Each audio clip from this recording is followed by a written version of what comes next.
The Snail in the Bottle case.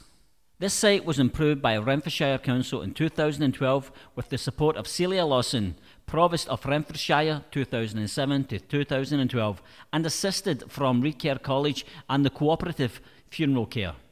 This is the site of the former Wellmeadow Cafe, the scene of the event that was the basis of a landmark legal case. To this day, it remains famous around the world. On the 26th of August 1928, Mrs. Donahue met a friend at the Wellmeadow Cafe. Her friend bought her a bottle of ginger beer. As she enjoyed her drink, part of a decomposing snail fell out of the bottle. It is recorded that Mrs. Donahue suffered shock and a severe stomach upset as a result. As she had not bought the drink, Mrs. Donahue had no contact with the cafe owner.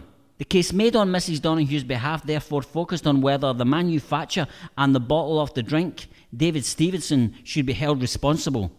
Previously, the law had declared there was no legal connection between consumer and manufacturer. The case itself never came to trial and was finally settled out of court. Before that, there was much legal debate whether there was a case to hear.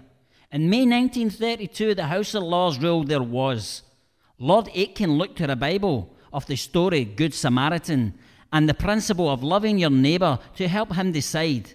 He found that just as good neighbours should care for each other, so should manufacturers care about the consumers of their products.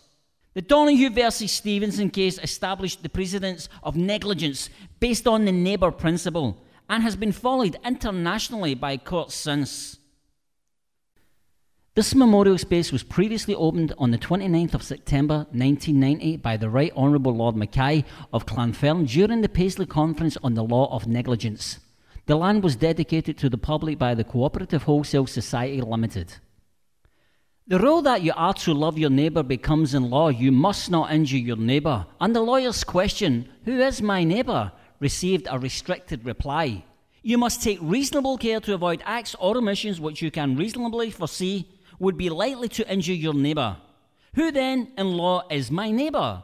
The answer seems to be persons who are so closely and directly affected by my act that I ought reasonably to have them in contemplation as being so affected when I am directing my mind to the act or omissions that are called in question. A manufacturer of products owes a duty to the consumer to take that reasonable care. Explanation of the neighbour principle by Lord Aitken, 1932.